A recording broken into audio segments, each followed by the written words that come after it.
അധ്യായം 5.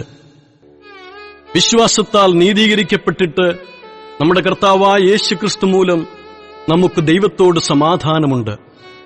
നാം നിൽക്കുന്ന ഈ കൃപയിലേക്ക് നമ്മെ അവൻ മൂലം വിശ്വാസത്താൽ പ്രവേശനവും ലഭിച്ചിരിക്കുന്നു. നാം ദൈവ തേജസ്സിന്റെ പ്രത്യാശയിൽ പ്രശംസിക്കുന്നു. അതുതന്നെയല്ല, കഷ്ടത സഹിഷ്ണുതയെയും, സഹിഷ്ണുത സിദ്ധതയെയും, സിദ്ധത പ്രത്യാശയെയും ഉളവാക്കുന്നുവെന്നറിഞ്ഞ് നാം കഷ്ടങ്ങളിലും പ്രശംസിക്കുന്നു.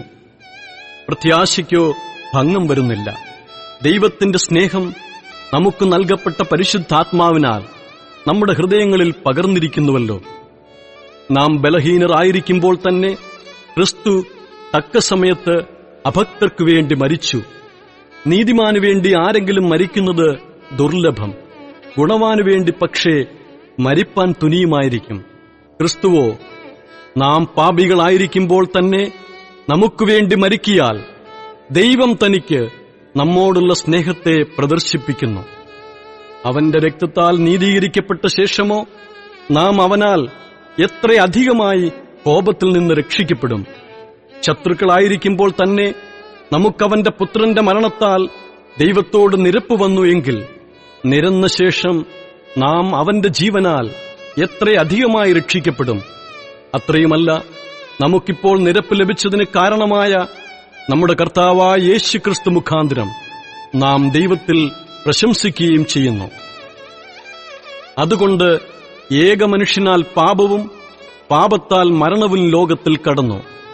ഇങ്ങനെ എല്ലാവരും പാപം ചെയ്യുകയാൽ മരണം സകല മനുഷ്യരിലും പരന്നിരിക്കുന്നു. പാപമോ ന്യായപ്രമാണം വരെ ലോകത്തിൽ ഉണ്ടായിരുന്നു. എന്നാൽ ന്യായപ്രമാണമില്ലാതിരിക്കുമ്പോൾ പാപത്തെ കണക്കിടുന്നില്ല. എങ്കിലും വരുവാനുള്ളവന്റെ പ്രതിരൂപമായ ആദാമിന്റെ ലംഘനത്തിന് തുല്യമായി പാപം ചെയ്യാത്തവരിലും മരണം ആദാം മുതൽ മോശ വരെ വാണിരുന്നു. എന്നാൽ ലംഘനത്തിന്റെ കാര്യവും കൃപാവരത്തിന്റെ കാര്യവും ഒരുപോലെയല്ല. ഏകന്റെ ലംഘനത്താൽ അനേകർ മരിച്ചുവെങ്കിൽ ദൈവകൃപയും ഏകമനുഷ്യനായ യേശുക്രിസ്തുവിന്റെ കൃപയാലുള്ള ദാനവും അനേകർക്കു വേണ്ടി ഏറ്റവും അധികം കവിഞ്ഞിരിക്കുന്നു. ഏകൻ പാപം ചെയ്തതിന്റെ ഫലവും ദാനത്തിന്റെ കാര്യവും ഒരുപോലെയല്ല. ഏകന്റെ പാപം ശിക്ഷാവിധി കൽപ്പിപ്പാൻ ഹേതുവായിത്തീർന്നു. കൃപാവരമോ അനേക ലംഘനങ്ങളെ മോചിക്കുന്ന നീതീകരണ വിധിക്ക് ഹേതുവായിത്തീർന്നു. ഏകന്റെ ലംഘനത്താൽ മരണം ആ ഏകൻ നിമിത്തം വാണു എങ്കിൽ കൃപയുടെയും നീതിദാനത്തിന്റെയും സമൃദ്ധി ലഭിക്കുന്നവർ യേശുക്രിസ്തു എന്ന ഏകൻ നിമിത്തം ഏറ്റവും അധികമായി ജീവനിൽ വാഴും. അങ്ങനെ ഏകലംഘനത്താൽ സകല മനുഷ്യർക്കും ശിക്ഷാവിധി വന്നതുപോലെ ഏകനീതിയാൽ സകല മനുഷ്യർക്കും ജീവകാരണമായ നീതീകരണവും വന്നു. ഏകമനുഷ്യന്റെ അനുസരണക്കേടിനാൽ അനേകർ പാപികളായി തീർന്നതുപോലെ ഏകന്റെ അനുസരണത്താൽ അനേകർ നീതിമാന്മാരായി തീരും. എന്നാൽ ലംഘനം പെരുകേണ്ടതിന് ന്യായപ്രമാണവും ഇടയിൽ ചേർന്നു വന്നു.